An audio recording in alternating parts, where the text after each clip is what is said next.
សួស្តីបងប្អូនអរគ្នាថ្ងៃនេះដែរគឺយើងមកសិក្សាទាក់ទងជាមួយនឹងការបូកប្រភេទដែលមានភាគបែងខុសគ្នាដើម្បីបូកប្រភេទដែលមានភាគបែងខុសគ្នាគឺយើងធ្វើយ៉ាងណាឲ្យភាគបែងវាដូចគ្នាសិនបានន័យថាផ្នែកខាងក្រោមរបស់វាយើងធ្វើដូចគ្នាអញ្ចឹងយើងមើលប្រភេទនេះគឺ4ភាគ8ជាមួយនឹង1ភាគ2បាទអញ្ចឹងភាគបែងវាខុសគ្នាបានន័យថា1ភាគបែង8បាទ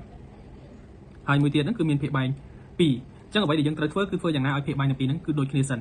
បាទអញ្ចឹងយើងដឹងថា8គឺជាពហុគុណនៃ2បានន័យថា2គុណគ្នាបន្តទៅគឺស្មើនឹង8អញ្ចឹងពហុគុណនៃ2ហ្នឹងគឺវាមានដូចជា2 4 6 8 10បន្តណាបាទអញ្ចឹងយើងឃើញថា8នេះបាទ8នេះគឺជាពហុគុណនៃ2អញ្ចឹងយើងត្រូវបំលែង2នឹងធ្វើម៉េចឲ្យคล้ายទៅជា8ដូចភាគបែងខាងធំដែរបាទអញ្ចឹងដើម្បីបំលែង2ឲ្យទៅជា8យើងមកមើល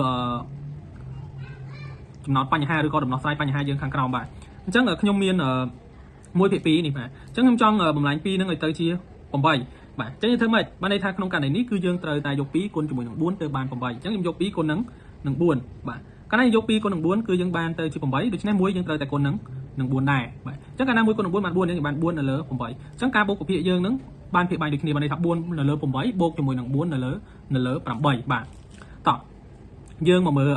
ការអនុវត្តបន្តិចបាទយើងមើលការអនុវត្តបន្តិចបាទអញ្ចឹងខ្ញុំសូមបូកឲ្យបងប្អូនអ្នកគ្នាមើលកន្លែងនេះបន្តិចបាទយើងមាន4នៅលើ8ហើយបូក1លើ2អញ្ចឹងយើងត្រូវបំលែងធ្វើម៉េចក៏ដោយឲ្យ1លើ2នេះអាភាគបែង2នេះណាបាទទៅជា8ដែរបាទអញ្ចឹងយើងបានទៅជា4នៅលើ8បាទ4នៅលើ8បូកនឹងបាទ1គុណជាមួយនឹង4នៅលើ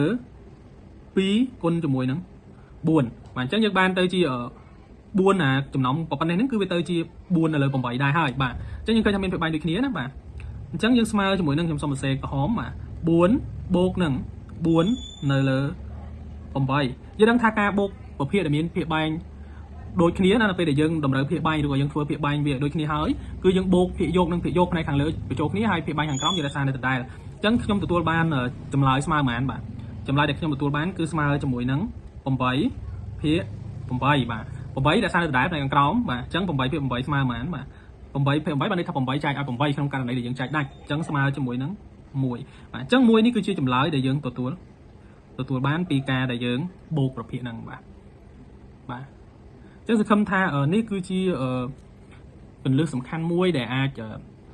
ធ្វើឲ្យបងប្អូនអរគ្នាដឹងផងដែរហើយយើងទៅមុខទៀតយើងនឹងសិក្សានឹងឲ្យបានច្រើនដើម្បីឲ្យយើងងាយស្រួលអញ្ចឹងណាបាទ